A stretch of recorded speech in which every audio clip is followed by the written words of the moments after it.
Hello and welcome to Media MD, where each fortnight we prescribe each other a piece of media that the other person somehow missed. I'm Reuben Morehouse. And I'm Elliot Reuben. Elliot, you got something for me this fortnight? Yes, so today I am bringing you Mary Shelley's Frankenstein. Never heard of it. A little known gem. A little diamond in the rough about Victor Frankenstein. Yes. So technically this book should be called Mary Shelley's Frankenstein's Monster. Am I right? Well, no, because it's about the Doctor. All right. So, I mean, yeah, this is obviously a classic that has been reimagined many times. No. I mean, Hotel Transylvania wasn't the original? God, how many Frankensteins have there been? There have been more many, than six, at least. More than six? Wow, that's a lot. But so you know, this is, some people like to call it the first science fiction story. Okay. And so I think some of the reasoning for that comes down to, there are obviously fantastical tales before this, but there's arguments that those should be classified as fantasy because it's often like magical, something else. This is really one of the first stories where it's science. Where it's, a scientist sitting down and creating it. So... spoilers for Frankenstein. Yeah. In case anybody doesn't know, we're going to do some spoilers because obviously this is a story that Well, it's public domain now, so can you spoil public domain? Does the statute of limitation on spoilers extend to public domain stories? So obviously Victor Frankenstein, right? Yes. Dr. Frankenstein makes a monster. And then, I know all the tropes. I know it from pop culture, but I don't actually know the specifics of the story. It's a bit similar to if you read Dracula, which was the other novel I considered bringing to you today. You know a lot of the general main core concepts because of popular media, but there's some stuff that's sort of misrepresented, like not just his name. The monster's name. Frankenstein. The monster's not Frankenstein. Yeah, but there's little things like that. But there's bits to the story and part like the deeper parts of it that you probably wouldn't be too familiar with. I'm assuming in a lot of the adaptations there are like themes that are probably through the book, like the monster feels like betrayed and he doesn't want to have been created, and there's like things like he's lonely, especially, is something that comes up a lot, right? Yeah, and so that's the subtitle of the story. I think the story's full name is like Frankenstein or the Modern Prometheus. So you're familiar with the legend of Prometheus is the guy who gave fire to... Yes. Right? And then he's chained to a rock and eaten forever? Yeah, so he essentially betrayed the rest of the gods by giving fire to people. And so he gets like a punishment. His punishment is like, it's some sort of immortal thing. I can't remember if he's the guy's pushing a rock up and then it's pushing him all. The birds are a different one, Or the birds are pecking his eyes out and they grow back. He picks out, a crow comes and like digs into him and like eats his liver every day, and then it grows back before the bird comes back. So obviously the idea in this is... goes to a space planet, and then it's the prequel to Alien, right? Yeah, that's how the Greek fable ends, yes. So, in this story, obviously, Dr. Frankenstein is like the modern Prometheus. You mean Frankenstein's monster? No. So Frankenstein's monster is the fire. Right. So, and... Right, so he's bringing, like, the technology of resurrection. The big message of the story, it's essentially that you shouldn't push science too far. Like, this is essentially the story of a doctor who pushes science too far and tries to become God and then regrets what he's done. He was the original Mad Doctor, right? Exactly. So, I was a bit worried about, because, I gave you a book last time, and books can be quite time-consuming. So I actually found a website where it tells you how long it'll take you to read a book. And it says it'll take... you just enter the title in it? And so it has the word counts and like the rough size of all the words. And so you read a little paragraph, it tells you how many words per minute you read and then how long it'll take you to read the book. Okay. And so it says it would take me 2 hours to read the book. So you should be fine. Yeah. Should be alright. So it's not too long. So I'll see you in 2 weeks. Read a word a day. It's in that sort of style. So I think you've read a bit of Sherlock. Sherlock Holmes. Yes. Arthur Conan Doyle, yeah. Yeah. So that's sort of another one from, it's almost 100 years difference, but all of them, and like Bram Stoker's Dracula and all the ones back then, they're written in that style where they're always written as letters. Oh yeah, so this is written as so letters? this is written as letters from a couple of different people, but mostly from Victor Frankenstein to the people back home. Dracula's the same; it's letters from people, and obviously Sherlock is the writings of John Watson. Yeah, exactly. Yeah. So his little column. Yeah, and so I think that. That's designed in these early horror, like these gothic horror novels, like Dracula, Frankenstein. It's to add to the horror because it's meant to be realistic. Because especially you got to think back then that was how people did communicate long distance. Right. They wrote letters. So these are the sorts of letters you would be expecting to receive. Today, Mary Shelley would have tweeted it. Yeah, exactly. So like you could redo Frankenstein in sets of 140 characters or less. But yeah, so like I guess that's just something to keep in mind. Is that you just have a Frankenstein's monster emoji. So yeah, it's just something to keep in mind that's sort of the main mode of communication that they were using. So I'm sure that would be fine. So it's meant to add to the realism. So you mentioned, you class this as gothic horror. Do you think it's a scary book, or do you think it would have been if I didn't know the story? Basically, I think things were scarier back then. We're a bit spoilt these days, like because of horror movies. Yeah. And even like now you get into VR horror games. Jeez. You turn around and something spooks up in front of you. I think I read this a few years ago and it didn't make me terrified, and I'm pretty easily spooked by movies. So I wouldn't say so, but I guess I can imagine that, back in the day, like this was published in I think 1818. When there weren't movies and stuff, it was probably much easier to get. And the movies back then were all comedies. They weren't scary at all. Just Charlie Chaplin everywhere. I hope we don't get emails about that. So I heard a rumor. Is it based on a dream that she had? Is that true? So it's actually quite an interesting story about how the whole thing got written. So she was off with like a crew of. I think it was he wasn't quite her husband at that point or something, but like they were, it was like her partner and then two other guys, and the four of them were sort of traveling around Europe. And this is like back in the day when like the rich people would have castles in a couple of different countries and stuff. Of course. So they're in Switzerland or something. And basically it was just like the weather was just really crap for a few weeks. So they couldn't really go outside and do anything. And they were all sort of authors and that type of thing. So they decided to have a competition over a few weeks that they were sort of stuck in this cabin because of the weather. And so it was like, who could write the scariest horror story? And so she couldn't really come up with any ideas, but they're often talking because the big thing in Frankenstein is this concept of galvanization. It was recently after electricity had been discovered. So there was this idea that, and they'd found out electricity would stimulate muscles. Yeah. So there was this idea that you could electrocute someone back to life. And they were talking a lot about that in the cabin. And so one night, Mary Shelley had a dream of this doctor who had brought a corpse back to life, and the dream terrified her. So she came up with the whole concept of this book, wrote it out in a few weeks, and Did she win the competition? I think she did, and it got published. Were there any other stories that came out of this? I don't know of any of the others. Okay. I don't know if the others. Maybe they were all really shitty authors. But obviously, because she was a woman, they had to publish it anonymously at first. It wasn't until it became very popular that she actually got to put her name on it. So at first it was just like Frankenstein, and I think it was like that husband guy. I think his name was Percy Shelley or something. He was the one who actually had to take it to like the publishers and stuff. But so she sort of just wrote it in a cabin for a competition, and now it's right up there in one of the most famous works of literature of all time. What was that book that was written, that like young adult book that was written by a kid? There was this kid that wrote like a young adult book, and it became really popular, and it was because he entered it into a competition. So he's like the Mary Shelley of our day. 50 Shades of Grey? That wasn't it. That was a fan fiction. That was a Frankenstein fan fiction, 50 Shades of Green, where he shows off his bulk collection. Yeah, so there's none of that in this. That's a movie. That's a movie. Probably concept. All comes from like the Universal movies. Yeah.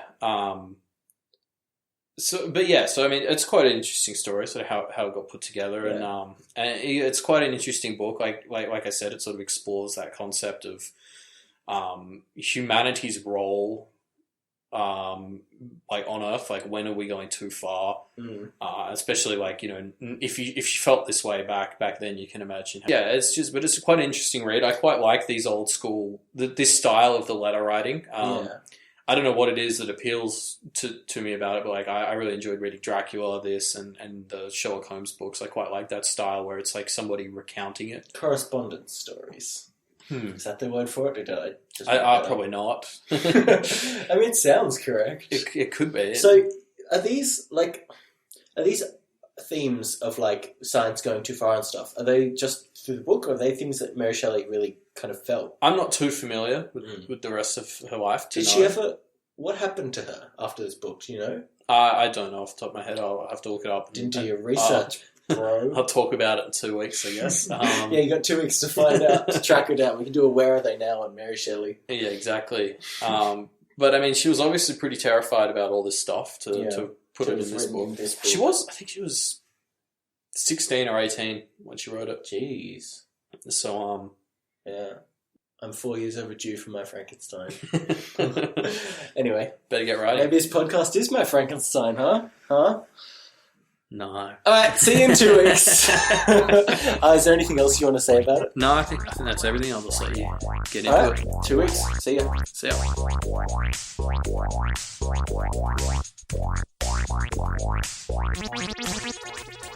And we're live. So, before we get to Frankenstein... Yeah. Well, I'm going to say I did like it. Okay. There's obviously a reason that it has stood the test of time. Yeah. But I think I tried to pick one because, like, with a lot of these old works, they exist and they're still famous because of like their contextual importance. Yeah. But this is one that I actually feel is still a good read. Yes. Whereas a lot of the other ones is, you know, like for instance, I read The Picture of Dorian Gray, and I get why that has had an important impact on like lots of literature since then. But like, I did not enjoy reading it. Yeah. It had cultural significance, but you didn't enjoy it as much. Exactly. So I thought Frankenstein fit both criteria. I thought it was still good. I think that's a good segue for me to open up with what I want to talk about, which is Star Wars. And we might alienate some of our listeners here. So that was actually the other example I was thinking of in my head, yes. But I was like, I think Reuben and I are the only two people in the world who feel this way. Yeah, we should explain we're not fans of the original Star Wars. 4, 5, and 6. Yeah. I mean, they're not bad. They're not bad, and they're definitely culturally important, but it just feels like maybe it's a bit of a Seinfeld is unoriginal kind of trope where it did so many things that were so inspired that were copied later. Yeah. And in more modern ways. I don't know. I mean, yeah, this is exactly how I feel about the original Star Wars movies. It's like, I get why they were so big for people who were around when they came out, and like they've changed so much. Yeah. But as somebody who was born in the 90s, I was too late to really get them, to really appreciate that them. much out of them. And like, you know, now that Star Wars Episode 7 came out last year, I thought that was far and away the best Star Wars. And like, I felt like that was what the originals. It was very much captured the spirit of the originals, but put them in all of the great sort of CGI and acting things that we have now. Yeah. And I thought that improved the experience. And I mean, it wasn't revolutionary, obviously, in the same way, because it was a derivative of the first 3 movies. But anyway, enough about Star Wars. The reason I want to talk about that is because that's kind of how I felt with Frankenstein. Okay. Although I did like it, I did enjoy reading it a lot more than watching Star Wars. What I mean is, it clearly, it's a very well written book and it's clearly very well done, but there are a lot of points where it's like, this is something that makes sense for the time, but doesn't translate that well. Sure. And one example I would point to is, it's obviously written in the language style of the time. It's very verbose and very flowery language, even to the point where Frankenstein's monster is very eloquent and well-spoken. So Victor Frankenstein's this dude, he likes science, he goes off and studies for a while, and then he becomes obsessed with... And in the book, it's kind of referred to as this mystery thing that he discovers. It's never explicitly stated that it's electricity, but he just says, I figured out something, and then he uses that unnamed something to bring back a body to life. Yeah. Which takes about just like a paragraph in the book. It's very glossed over, the main defining event of this story. But she was a writer, not a scientist, so she probably thought it was best just to skip straight to it. Yeah, and then after that, he is kind of depressed by what he's done because he realizes this is such an abhorrent thing, and he flees and loses contact with the monster. It vanishes, and then later on he's returning back to his home, and his younger brother is killed, and he figures out that it was the monster. And their housekeeper is kind of sentenced to death because of that. They think that she is the one who did it. And basically this monster follows him around and kills a couple of people, core people in his life, his adopted sister / fiance, Yeah. and his best friend and his younger brother. And then eventually we kind of have this moment where the monster is recounting his side of the story, and he tells about how everyone was already really prejudiced against him, and he went and learned English from living with this foreign family, and yet somehow he is very eloquent and speaks with a very, very well-known, Anyway, and then there's this kind of conflict, and then the whole story is being told in flashbacks from Frankenstein, who's now chasing this monster through the Arctic. Yeah. Anyway, there's a summary of this public domain book. So there are a lot of things in that story which really feel dated, like Frankenstein's language. Yeah.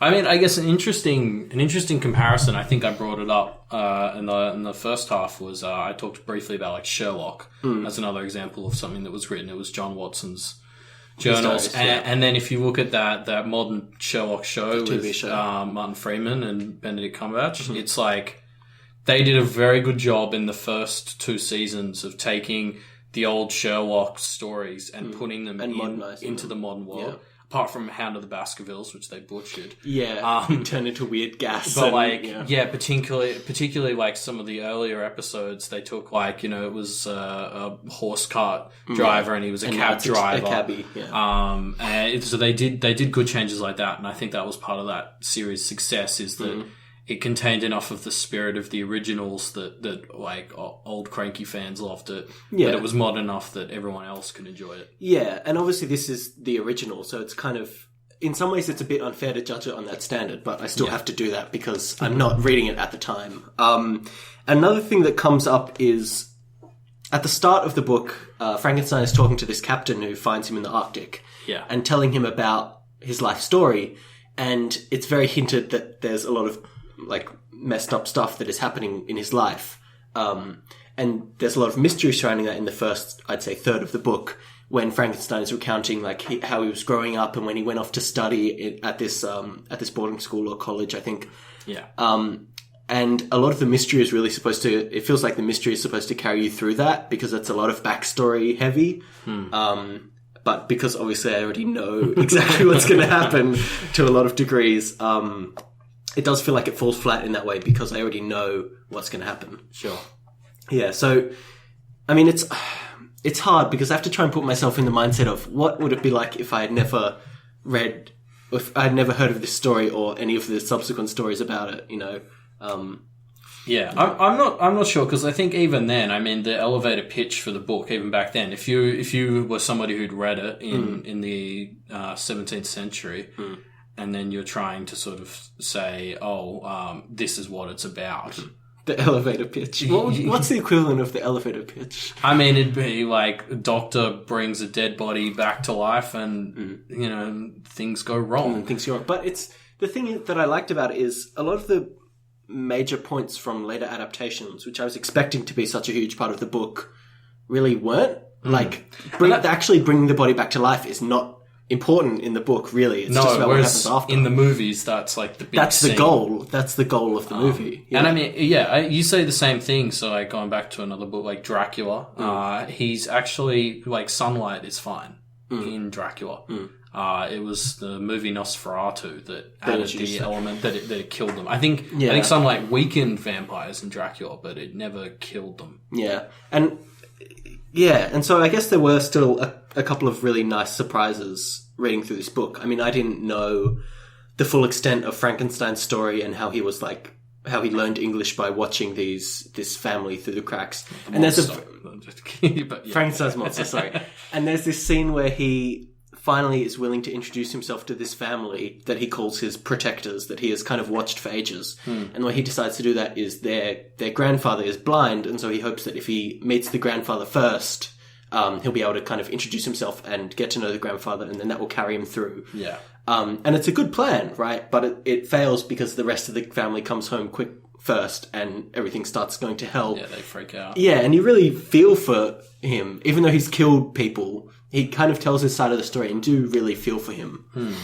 And I think it's sort of, you're meant to get the impression that, like, when he's killed people, it's either sort of been an accident because they've been, like, freaking out about him, or, you know, it's because he's, like, in a mad rage, which, again, like, he sort of feels that it's Victor's fault for this. Because, you know, he never really had a parent or anything. Like, he was just abandoned by Victor, so of course he didn't learn any better. And he was kind of born with the level of knowledge of a baby, right? Yeah. Like, he doesn't know what's going on at the start. He just kind of knows that people are attacking him and he's freaking out. And he kind of does pretty well, considering that he's raised, in such a dog-eat-dog kind of way.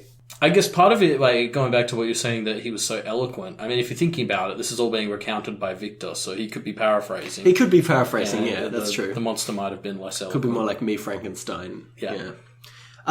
It's not... It's classed as like a gothic horror book, right? Yeah. But really, it's more of a... I mean, horror doesn't really come into it. It's not relevant anymore, I think, to call this a horror book. It's hard to say whether it once was a horror book, but there definitely are elements of... Frankenstein's monster is like a tragic villain in this. Yeah. In the story. And it just kind of feels like Frankenstein and Frankenstein's monster both have these fucked up lives now. It's a very kind of like... their lives are so intertwined in such a way that, like, they're both really fucked up and they'll never really be free of this. So I wouldn't say it's a scary book at all. I'd say it's more sad. I mean, there are scenes where you really feel for Frankenstein and you really feel for Frankenstein's monster. Yeah, nobody's a winner in this book. Yes, there are no winners. There are only dead people and Frankenstein and his monster. I feel like that we need it's probably too late now, but we needed to establish like a name, like FM, we can call him. Frankie. So there's Victor and Frankie. And yeah, it just kind of feels sad. I can't. So I'm trying to remember. I think in high school when I read about this, we were told to call him the monster. The monster, yeah, because he's never called Frankenstein's monster in the book. Obviously, he's referred to as like the monster or the abomination or whatever. Yeah, it's a sad book. It's a sad book, but it is, even though there are things which didn't hold up as well as they would have. As well as they were intended in the day, it's still definitely a good read. I think overall it's still, fun and it's still earned its place. It's definitely earned its place as a cornerstone of literature. Yeah. What would I give it? On my out of 10s, I guess I'd give it... I'm wary of giving everything that we do a 7. But I'd say, this one... Yeah, I'd say maybe an 8. You may as well start using a scale of 7 to 8. Where on the 7 to 8 scale would I give it? No, I mean, that's a problem, is it is worth recommending, but it still has its flaws. Yeah. And if you can find someone like me who has lived under a rock long enough to not have actually read the original Frankenstein... I was talking to people that I know, and it seems like everyone has read this, whether for 12 English or, I think, that was part of why I thought it was good for this podcast. It was a piece of media you had inexplicably missed. I'd give it an 8 out of 10. I really liked it. It was good. Cool.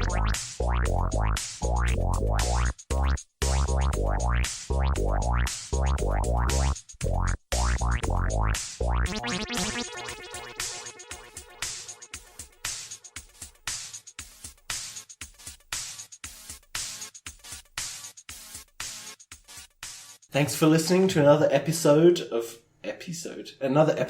Media MD. Getting your vampire accent on. Getting ready for my vampire accent, because next week we will be talking about Salem's Lot.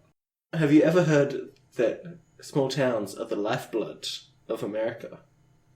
Because vampires drink blood, so maybe that's a joke. How do I stop the recording?